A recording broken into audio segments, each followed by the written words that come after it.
Décembre 2022, lancement de la version 3.5 de ChatGPT. Résultat, 1 million d'utilisateurs en 5 jours. ChatGPT va devenir un véritable phénomène mondial.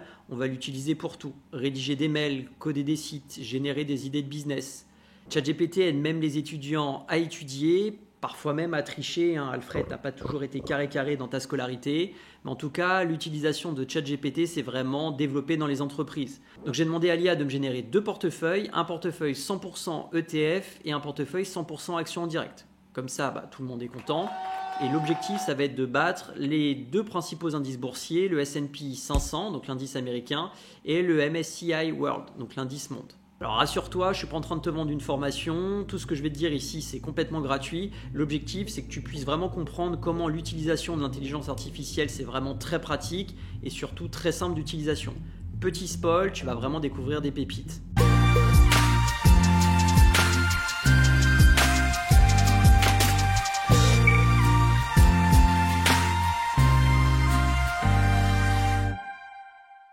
Salut, c'est Gabriel. Alors juste avant de commencer, petit préambule, je ne suis pas conseiller financier, Alfred non plus et ChatGPT non plus. Donc toutes les actions, les fonds que tu vas voir, c'est pas un conseil. Donc ça y est, je suis sur ChatGPT. Donc on va commencer par le portefeuille 100% ETF. Donc je lui ai demandé de me créer un portefeuille pour battre le MSCI World, de me présenter le résultat sous forme de tableau avec les codes ISIN, donc ce sera plus pratique pour retrouver les fonds, de m'indiquer la performance annualisée depuis 2020, parce qu'un historique sur 5 ans, c'est un premier bon indicateur. Alors même si les performances passées ne préjugent pas des performances futures, mais en tout cas, ça permet de s'assurer que les fonds qu'ils me proposent sont des fonds qui sont quand même performants. Et explique-moi tes choix. Donc écoute, c'est parti, on lance la machine. Donc là, il recherche et...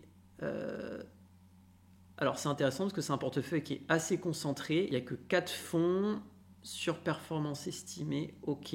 Donc la plus grosse ligne d'assez loin c'est le iShares Score MSCI World, c'est le plus gros ETF MSCI World côté frais bas, réplication optimisée, performance annualisée d'un petit peu moins de 12% et qui surpasse légèrement l'indice, donc le MSCI World. Ensuite, le SPDR MSCI World, frais similaires, performance supérieure. Donc ça, on va regarder un peu les différences entre les deux. L'Invesco, allocation complémentaire diversifiée, fait très bas, performance proche de l'indice. Et le dernier, le World Screened, exposition responsable sans détourner totalement du benchmark.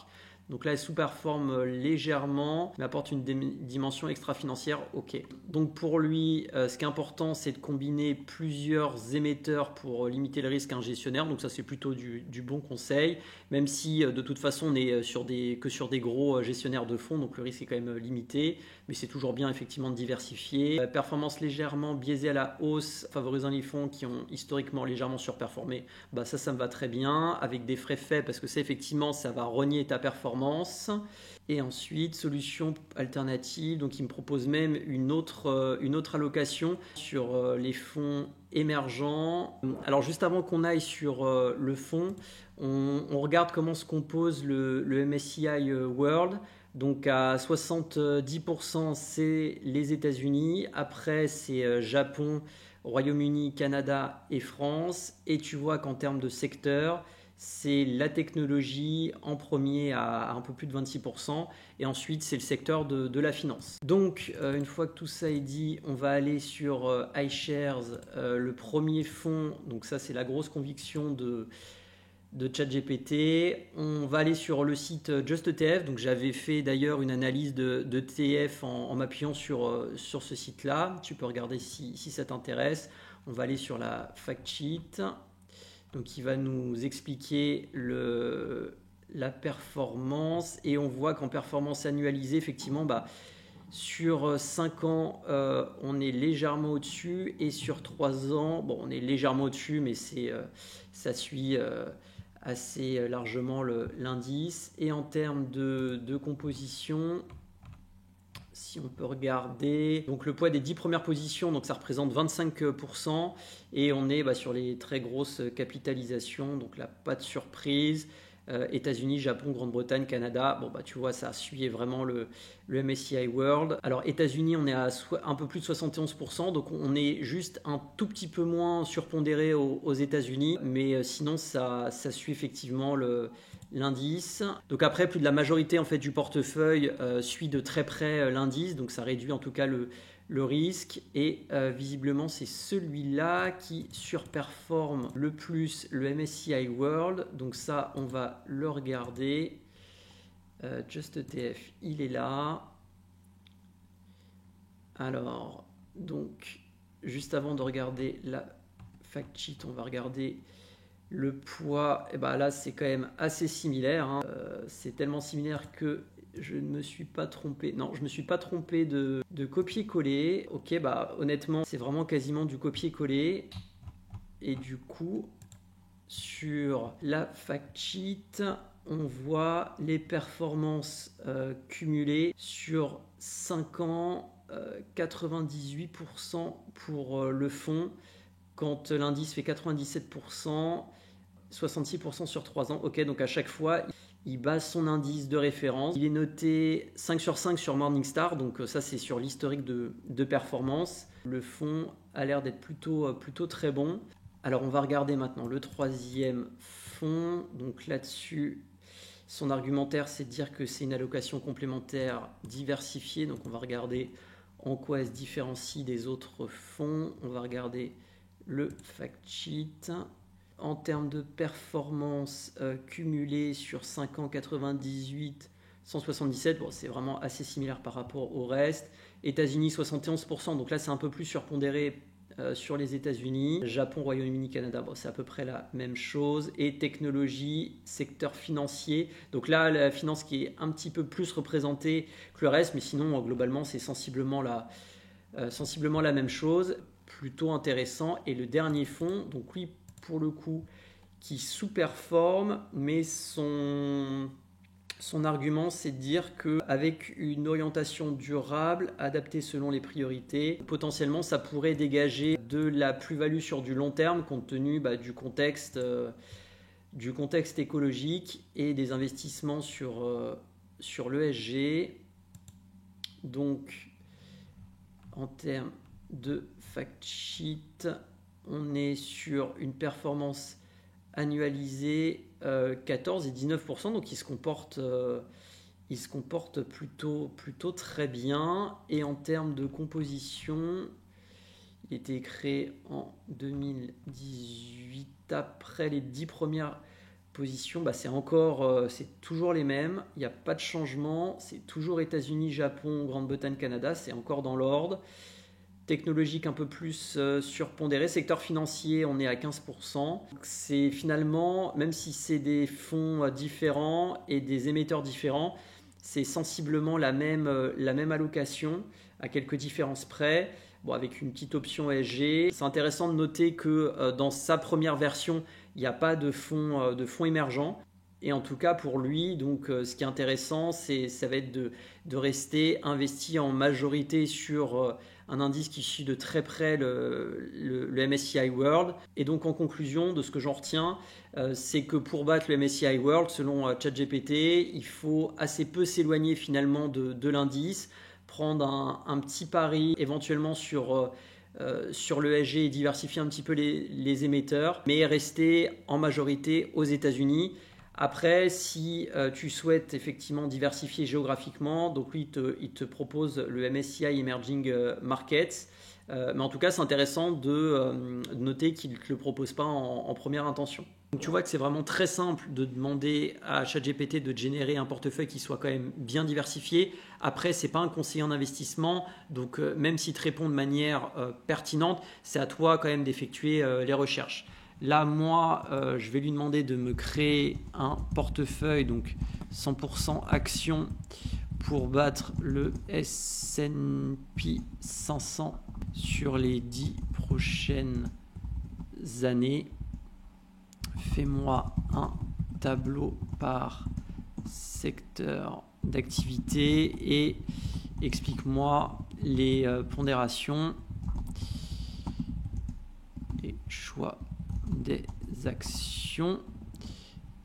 Hop, et pendant qu'il cherche, donc là si on compare avec la répartition sectorielle actuelle du S&P 500, donc on voit que les les trois principaux secteurs d'activité, donc c'est la technologie, sans surprise, 33%. Ensuite, c'est le secteur financier, 14%. Et enfin, la consommation discrétionnaire, donc la consommation optionnelle, pour quasiment 11%. Donc là, pour lui, donc c'est la technologie qui reste la première position du fonds. Ensuite, le secteur de l'énergie, donc ça c'est intéressant, c'est pas la finance. La santé à 15%, consommation discrétionnaire à 15%, et le secteur financier à 10%. Et ensuite l'industrie. Donc technologie, donc Microsoft, donc ça c'est une entreprise que j'ai dans mon portefeuille à dividendes, Nvidia, OK, et Adobe. Donc on va aller faire une petite recherche sur Adobe.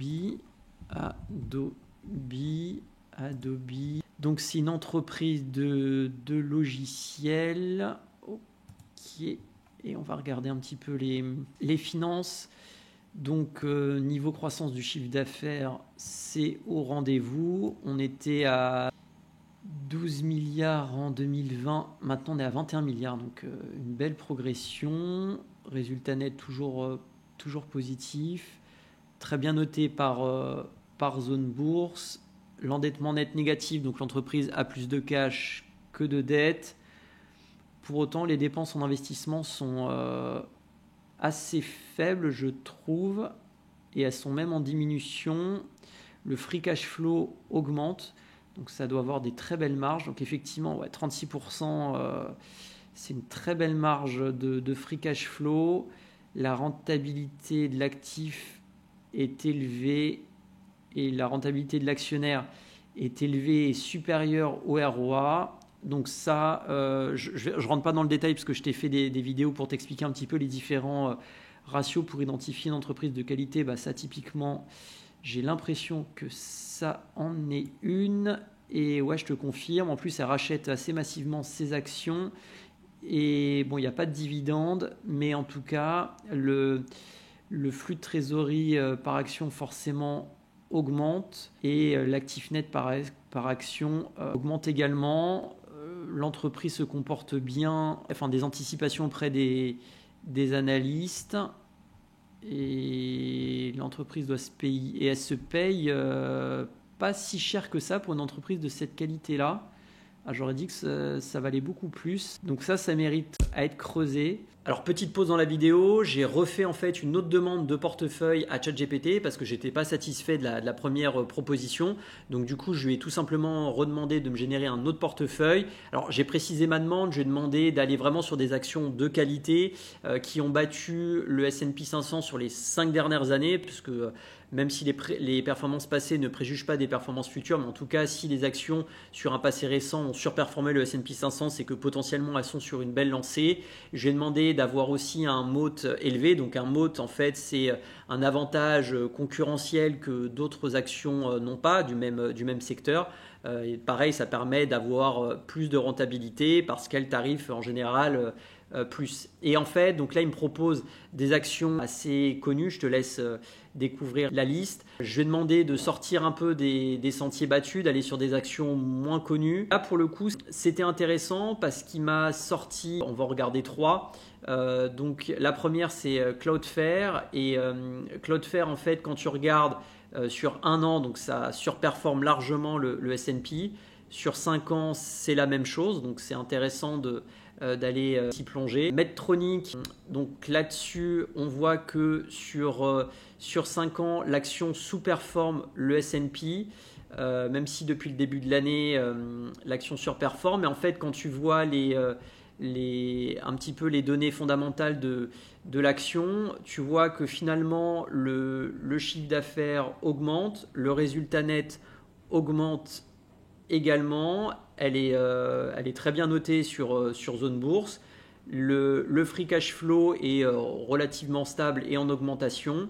Les marges de free cash flow sont bonnes, à plus de 15%, et les marges de rentabilité, 7% et 14%, sont assez cohérentes et plutôt intéressantes, sachant que tu vois que le nombre de titres diminue de manière assez marquée et que le dividende est plutôt stable. Donc ça, c'est une action qui nécessiterait de lire les rapports financiers. Alors, et la dernière action qu'on va regarder, donc ça va être Aflac. Aflac, donc c'est un fournisseur d'assurance. On voit que la performance d'Aflac sur 5 ans donc surperforme le S&P 500, même si sur un passé un peu plus récent, que ce soit sur un an ou depuis le début de l'année, l'action sous-performe le S&P parce qu'on voit que les résultats se sont un peu contractés. Mais quand tu regardes un peu les métriques et les données fondamentales de la société, c'est plutôt intéressant et l'action se paye assez peu cher. Tu vois qu'on est sur un PER de 19 et qu'on prévoit pour 2026 d'être sur un PER de 13. Tu vois que le chiffre d'affaires alors diminue légèrement, mais ce qui est intéressant, c'est que les résultats nets pour le coup augmentent. Donc ça veut tout simplement dire qu'en fait l'action est de mieux en mieux gérée parce qu'en fait ils arrivent à réduire leurs coûts malgré une baisse de leur chiffre d'affaires. Également en termes d'endettement net, là tu vois qu'entre 2023, donc il y avait un endettement, et 2024, il y a un endettement net négatif, donc elle a plus de cash que de dette. Elle est assise un peu sur un trésor de guerre. Alors, les marges sont pas calculées parce que je pense qu'on manque un peu de données sur l'action. Donc pareil, ça nécessiterait de creuser un peu. On voit que la rentabilité, le ROA et le ROE sont assez faibles, ce qui me choque pas particulièrement parce que tu vois tout le cash que l'entreprise a, et si elle l'a entre guillemets en compte courant et que c'est pas placé, du coup ça va entacher ta rentabilité, mais peut-être qu'elle se positionne sur un autre actif ou qu'elle a un gros projet en cours. Donc ça pareil, ça nécessiterait de s'y plonger. En tout cas, tu vois que sur la génération de portefeuille, que ce soit sur l'ETF, donc là le contrat a été rempli sur les performances passées, ça te donne des idées. Et l'idée sur le portefeuille 100% action, pareil en fait, ça va te faire gagner du temps parce que ça évite d'aller sur des screeners où tu vas un peu à la pêche aux bonnes actions et finalement tu arrives à trouver de bonnes pépites et après c'est à toi de creuser pour savoir si l'action t'intéresse ou pas. Voilà, c'est déjà fini pour cette vidéo. Un grand merci à toi de l'avoir regardé jusqu'au bout. Il y a d'autres vidéos qui s'affichent juste à ta gauche. Ce serait dommage pour tes investissements de s'en passer. Et n'oublie pas, fais décoller ton épargne et fais-moi grossir ce petit cochon. Allez, bonne semaine, salut!